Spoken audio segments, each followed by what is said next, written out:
Mariñas City, Cavite. Pakinggan naman natin ngayon si Sister Dory Pio. Pinagpalang umaga po sa atin lahat, lalo't higit kay Yahweh El Shaddai na nag-iisang Diyos na dakila. Ganon din po sa sambayan ni Brother Mike, pinagpalang gabi at Merry Christmas po sa ating lahat mga kapatid.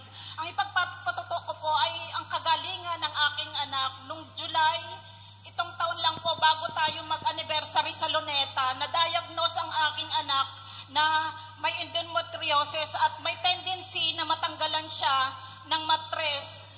Pero sabi ko sa anak ko, aatin muna ako ng anniversary anak, bago ka magpa-opera, alam ko at angkinin mo na may himalang gagawin ng Panginoon.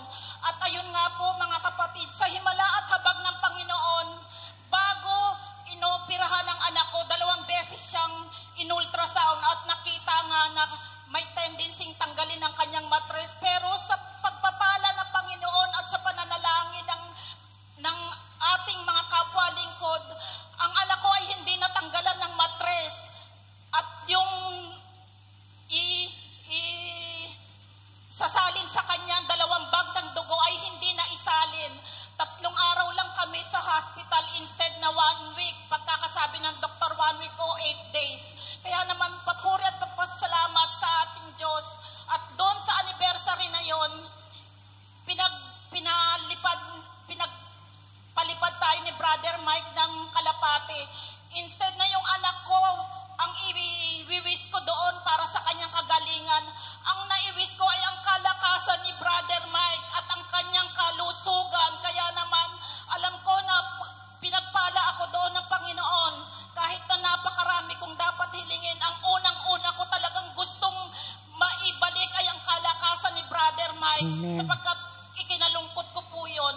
Ang pangalawa kong patotoo ay ang kalusugan ng aking brother husband. Nung nagtatrabaho po siya sa barko, na namaga po ang mata niya at kailangan daw pong operahin, sabi ng espesyalista sa Singapore. Ganon din po nung pagdaong nila sa Korea, kailangan nga daw pong operahan ang kanyang cornea.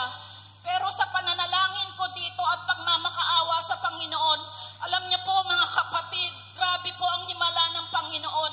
4 na espesyalista po ang tumingin sa kanya sa Manila Doctors. Ang pagkaka-check up sa kanya ng 4 na espesyalista na yon ay hindi na siya kailangan operahin sa kanyang cornea. At kasama ko po siya na nagpupuri ngayon at sumasamba sa Panginoon. Kaya naman po, Yahweh El Shaddai, ibinabalik ko sa iyo ang papuri at pasalamat. To God be the highest glory. Glory to God. Amen. Hallelujah. At alam mo, Brother Rex, Oo.